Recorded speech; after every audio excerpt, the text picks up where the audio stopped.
That's not fair. I mean, I only eat biscuits and crisps and stuff, and look at me. Space hopper.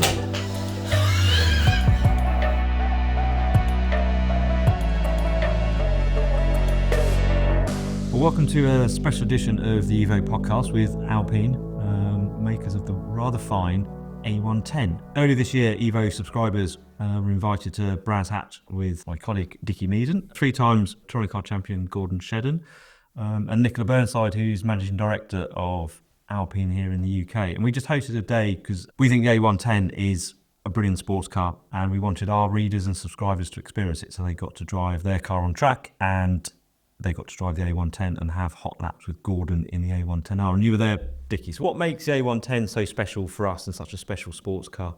I think it's everything most high-performance cars these days aren't, isn't it? It's compact and it's lightweight and it's quite modest in terms of its power outputs and powertrain, but it all comes together in this beautifully executed, high-quality car that doesn't really feel like anything else. So it was interesting watching the reactions of the readers that were there. Obviously, we've written a lot about the car in its various models and iterations, but still, I think it came as a surprise just how good a lightweight car feels. So I think that's the essence of what Alpine's about.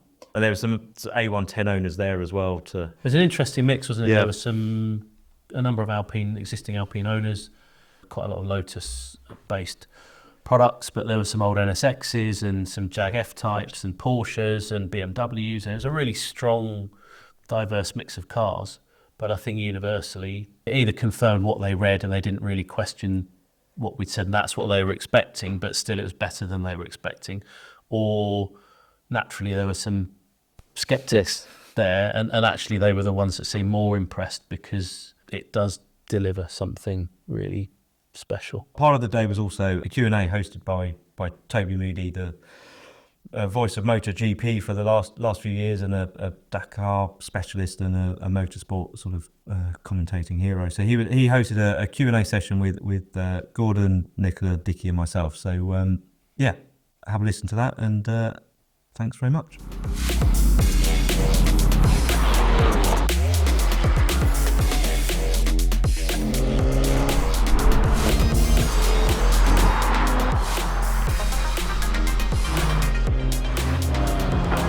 Stuart Gallagher, editor of Evo at the moment. Good afternoon.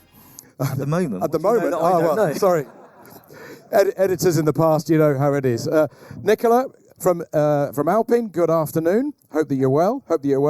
And Richard Meaden, one of the founding editors of Evo. See, he had your job, you know. Founding editors of Evo. Gave you one as well. Gave you one. And Gordon Shedden, 3 times a British touring car champion. The first time of which I was commentating on him here crossing the line. He's done it, I think I said, something like that. It was a good day. It was a good day out at the races, even though it was very late in the afternoon. Where do we start with the car that is the Alpine A110? Sports cars, they're very relevant today.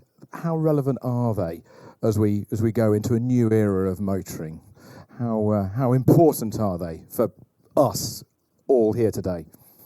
Well, they've always been very important, haven't they? Sports cars, particularly British sports cars, and they're probably more relevant today than they ever have been, because they are still that element of freedom. They're always small, compact, light, enjoyable. They're not about ultimate power and chasing performance. They're such a rounded package when you drive a sports car that they can mean so many different things to different people. You can be different levels of driving skill. You can use them on track, you can use them on road, and they just have that appeal. There's something special that you can, every time you drive on, whether it's going to the shops or you're going on a road trip around Europe, a sports car offers all of those sort of capabilities. So I think the sports car, it's evolved over 50, 60 years, but it's still the same, if that makes sense. It's still to that same philosophy of small, compact, lightweight, and it's why the Alpine has always been a favourite of ours since 2018. Dickie, in the sports car market, there's a Porsche 911, there's a Caterham 500,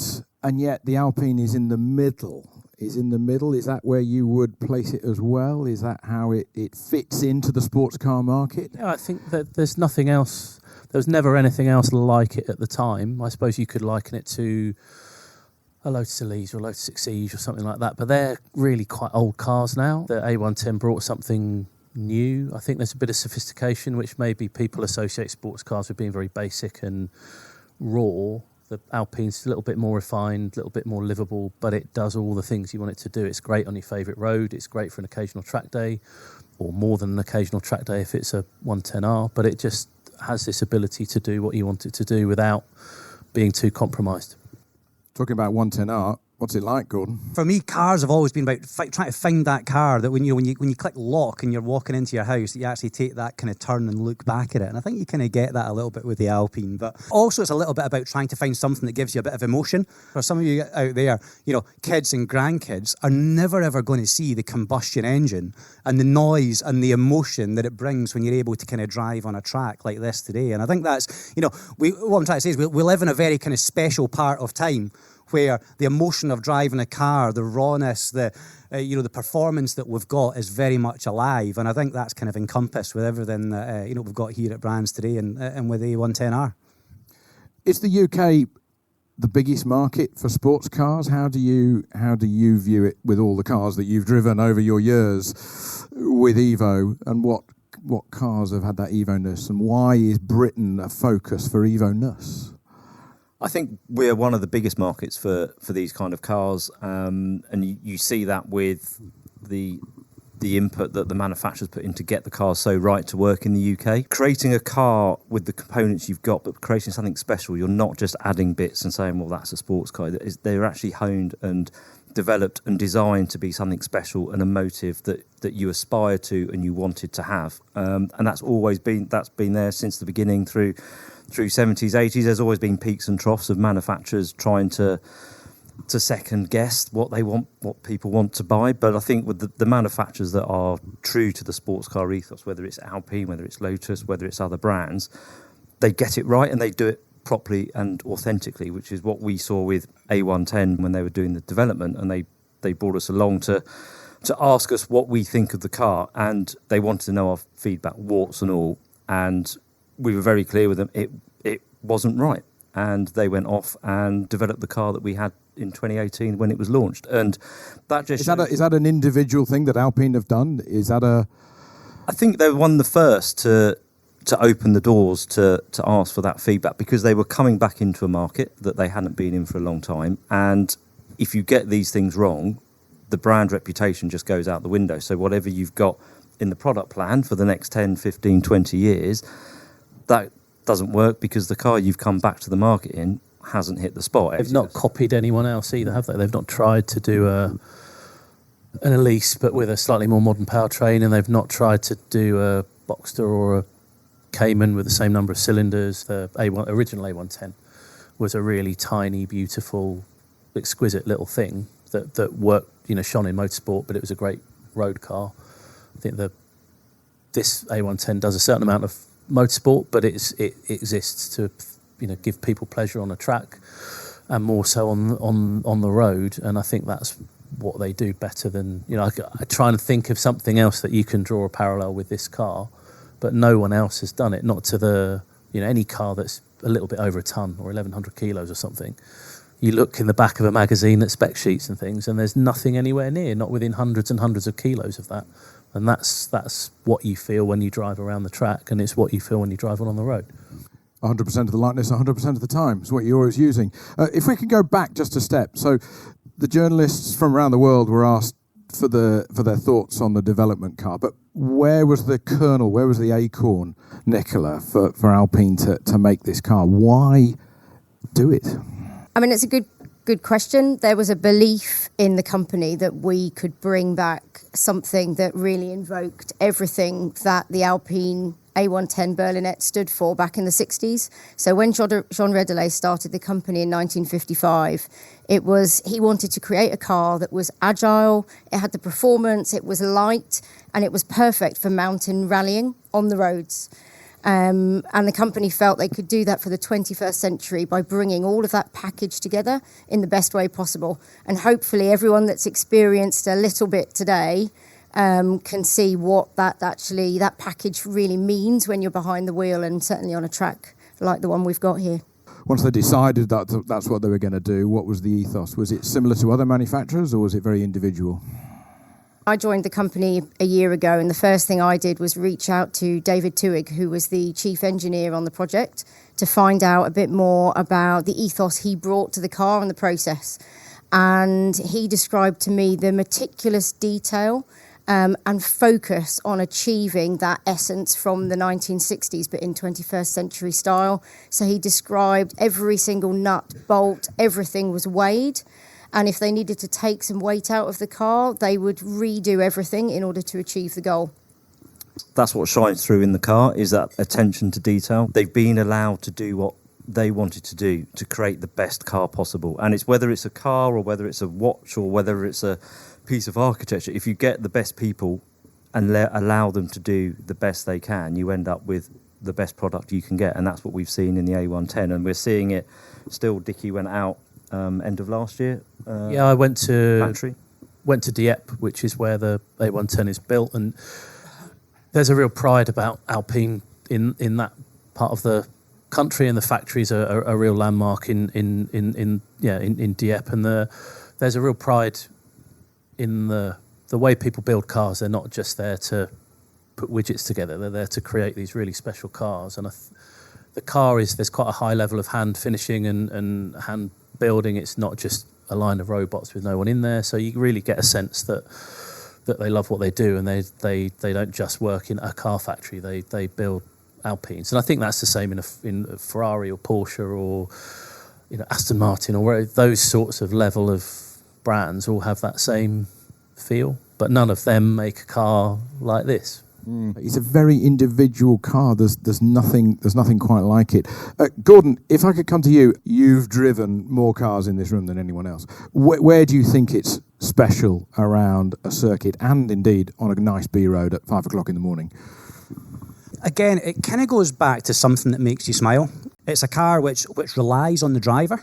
And I think that's really important. I think there's so many cars now where you just don't feel connected enough with the car. It doesn't feel like you can have an input and have an influence as a driver. Going around here today, the grip the car produces, the lateral grip's incredible. And it still stops on a dime because it's so light. So from that point of view, it's everything you want it to be. It feels like it's on its tiptoes. It feels like you've really got the thing dancing on the way into a corner. And from a driver's point of view, that's fantastic. When you drove the car in those early 2016, 2017 days, were there some principles that the engineer said we've got to keep, some bits that carry forward, some DNA, something? I think the core DNA they had to carry over was, if you make it light, you'll then get the right footprint, and then that helps you determine what the powertrain is. The whole core, when we were talking, was it had to feel and drive like a lightweight car, but you had to feel connected. It didn't, not lightweight in, I don't know what this thing's doing, it doesn't feel connected to the road, but not also just limpet like grip. It's not all about, it's got loads of grip, therefore you can go quickly. As Gordon said, it's on its toes, you feel part of the car, and that's what they wanted. You're driving lots of cars every week, every month from different manufacturers. Has it still got it?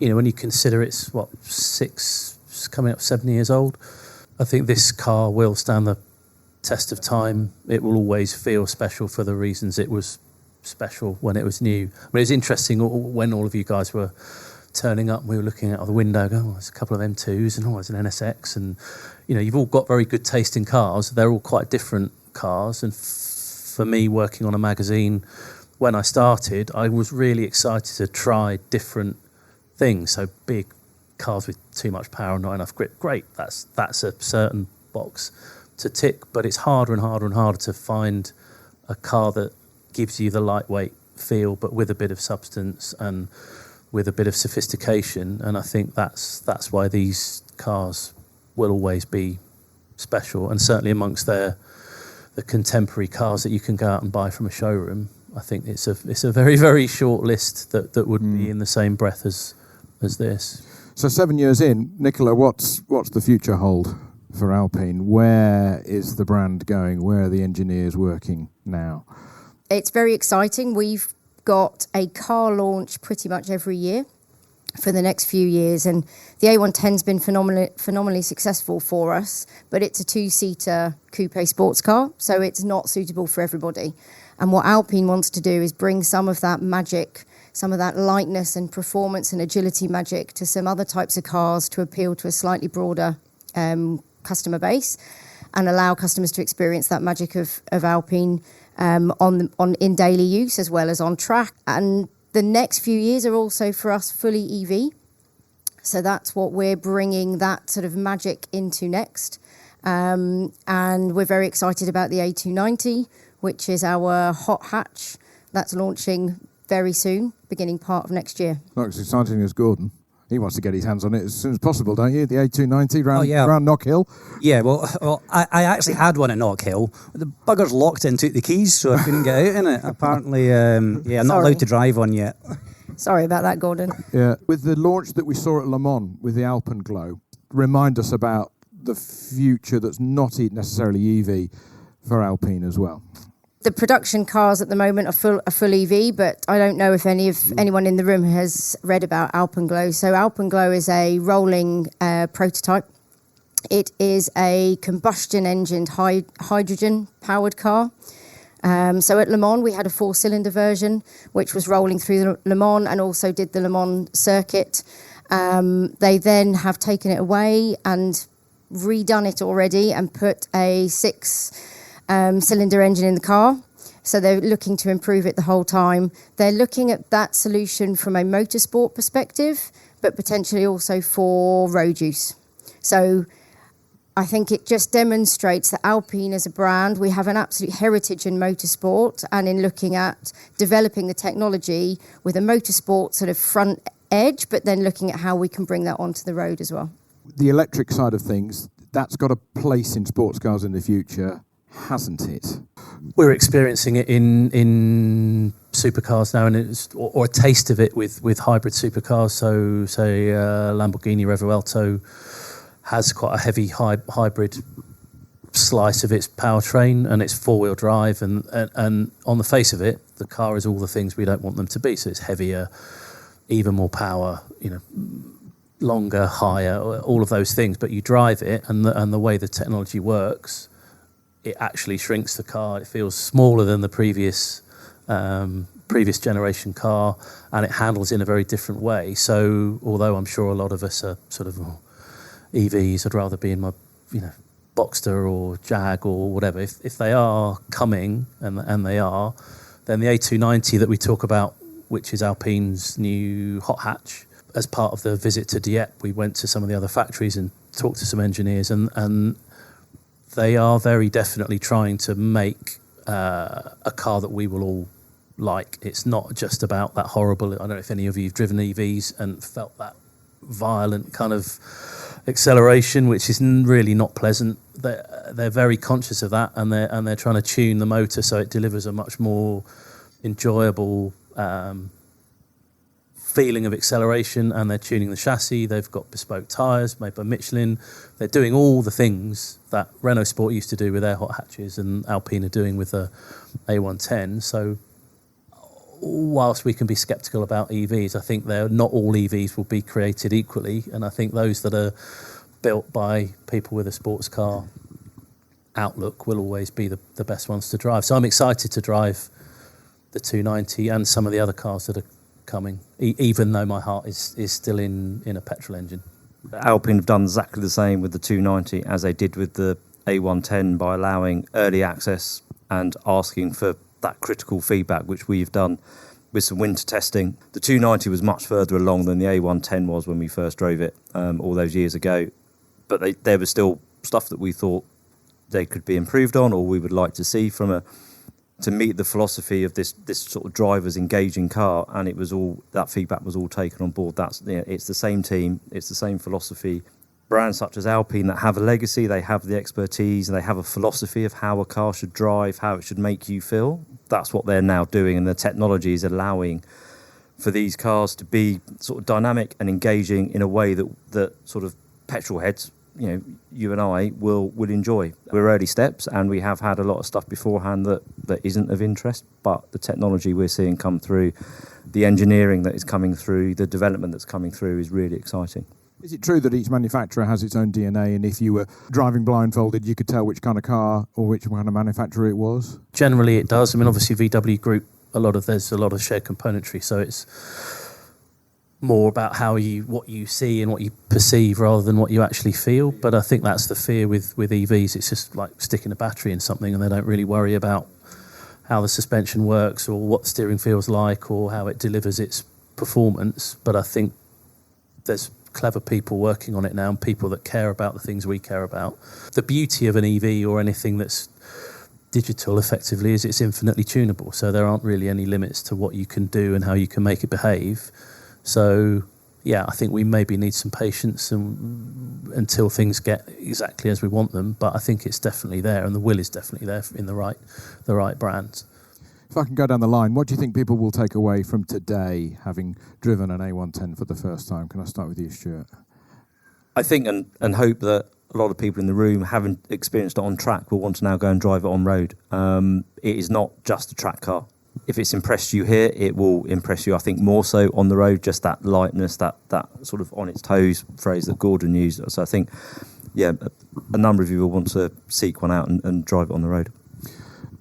You're more than a petrol head, you're a racing driver as well. What do you think that people will take away from driving the car here today? I like to look at everybody's expressions when they get out of a car and they've driven around a track. And I've had a couple of people come up to me since they've been out, and the smile on the face tells it all. And that's really what Alpine's about. It's about that enjoyment. And if everybody here leaves with a smile on their face, then for me, that's success. It is in the fun box. Dickie?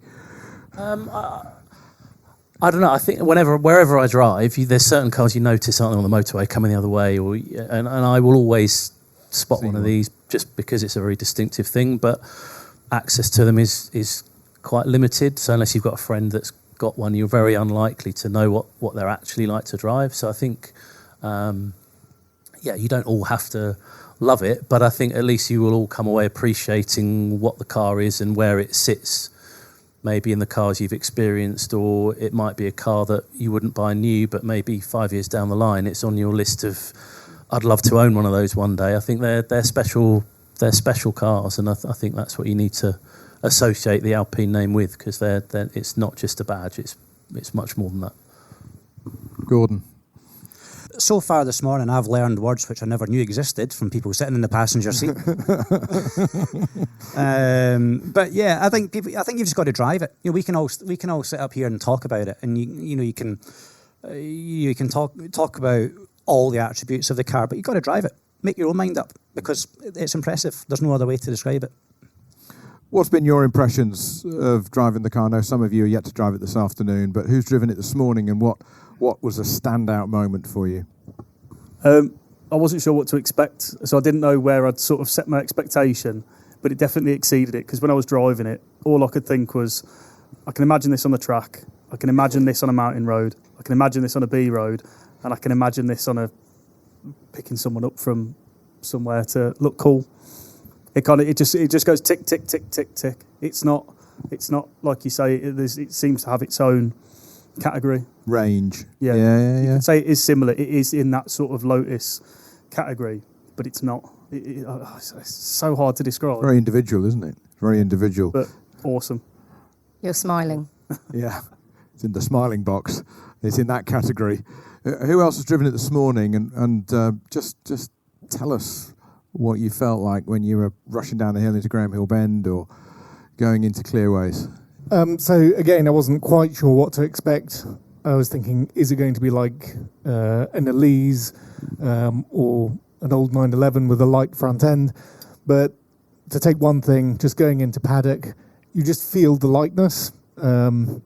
It's an easy car to guide, and it gave me confidence straight away, and I just really enjoyed my laps. I think one of the instructors, you were saying, everybody's been quick this morning. Everybody's been quick. So that's a compliment for, I think, all of you here today, that you know what you're doing, rather than there's some people who are maybe struggling or not quite getting the Evo-ness and the Alpine-ness of the day. Thank you very much for coming. Thank you very much for replying to the email from Evo. Thank you very much for subscribing to Evo. But most of all, thank you, Nicola. It's been wonderful that you've managed to put on this day for these guys and for letting people have a go. Thank you so very much indeed. That's very strong. And Stuart, thank you very much again for gluing it all together with all your team. It's been fantastic. Thank you so very much. Enjoy your afternoon.